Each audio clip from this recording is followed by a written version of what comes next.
నమస్కారం గురుగారు. నమస్కారం యామిని గారు. గురుగారు, ఇప్పుడు కాలజ్ఞానం వల్ల అసలు మనకి ఎలాంటి లాభం ఉంటుందంటారు? ఆ, ఇప్పుడు కాలజ్ఞానం అనేది ముందు మార్గాన్ని చూపెట్టేది కాలజ్ఞానం. ఇక్కడికి రావాలంటే వెతుక్కుంటూ వచ్చాను. తెలియని మార్గంలో పోతే రాదు. ఇది తెలిపేది ఎందుకు అంటే, ఈ జ్ఞానంతో నడిస్తే మీకు ముక్తి కలుగుద్ది, మోక్షం కలుగుద్ది, మంచి దారి దొరుకుతుంది, దైవం యొక్క ధ్యానం దొరుకుతుంది అని చెప్పటానికి ఇది రాశాను. ఇట్లా జరుగుతుంది, ఈ ప్రజా నష్టం జరుగుతుందని చెప్పడం వల్ల కనీసం అట్లా చెప్తేనన్నా బుద్ధి మారుతుందేమో, వాళ్ళలో మారుతుందేమో, వాళ్ళు చేంజ్ అవుతారేమో, ధ్యానములు, యోగము, ఈ తపస్సు ఇవన్నీ చేస్తారేమో, అప్పుడన్నా మంచి వాళ్ళు అవుతారేమో అని చెప్పడానికి ఇదంతా కాలజ్ఞానం. మంచి మార్గం నేర్పడానికే కాలజ్ఞానం.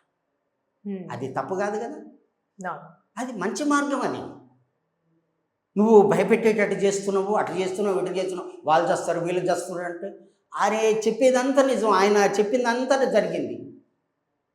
ఏది జరగలేదు, తెల్లకాకులు వస్తాయి అన్నాడు, వచ్చినాయి. ఇంకా ఎన్నో వింతలు చూపెట్టాడు. ఏంది ఈత చెట్టు కూడా వంగుద్ది అన్నాడు, వంగినాయి. అక్కడికి పోయి వనగాని పెళ్ళికి పోయి ఆడ తపస్సు చేసేటప్పుడు ఆ తాడి చెట్టుని వంగమనగానే వంగితే ఆ యొక్క ఆకులు తీసుకొని ఆ గుహలో కూర్చొని రాసిండు. ఆయన చెప్తే విన్నది ఆ తాడి చెట్టు. మనం చెప్తే ఏంటదా, అటువంటి వాళ్ళు చెప్తేనే మనుషులు మారుతారు కదా, మనం చెప్తే మారరు కదా. అందుకనే ఆయన వస్తున్నాడు, ఇదంతా జరుగుతుంది. ఆయన చెప్తేనే ఇంటర్ జనం మారుతారు. ఇదే భగవంతుని యొక్క శక్తి చేసేటటువంటి కార్యం. అంతే, భగవంతుడు చెప్తే మారుతారు కదా, మనం చెప్తే మారరు కదా. అందుకనే చెట్లు, వృక్షాలు, రాముడు చెప్తే కోతులు విన్నాయి కదా, కోతులు మనం చెప్తే వింటాయా? అది ఎంత చెప్తే దానికి ఎంత మనసు ఎట్లుంటుందంటే 1000 అంతలు ఎక్కువ ఉంటుంది చంచలత్వం.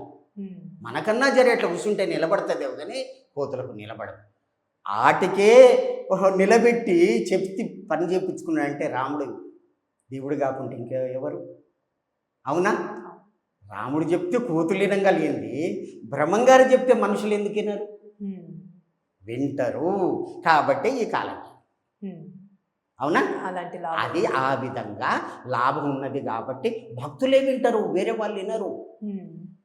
ఏ భక్తులైనా సరే, ఆయన స్వయం భక్తులు కావచ్చు, ఎవరైనా కావచ్చు, అన్ని మతాల్లో ఒక మతం అని కాదు, ఏ మతమైనా సరే భక్తులకు మేలు జరుగుతుంది.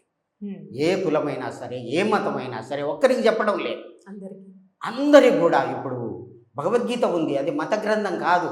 ఇట్లా ధ్యానం చేయాలి, ఇట్లా యోగం చేయాలి, ఇట్లా తపం చేయాలని శ్రీకృష్ణుడు అర్జునుడు చెప్తే అది మనకు పఠన గ్రంథం, సాధన గ్రంథం అయింది. అదే విధంగా చెప్పాడు.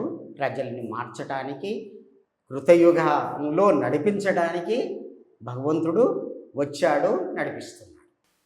చాలా చక్కగా తెలియజేశారు గురుగారు. ధన్యవాదాలండి. ధన్యవాదాలు తల్లి. లోక సమస్త సుఖినో భవంతు.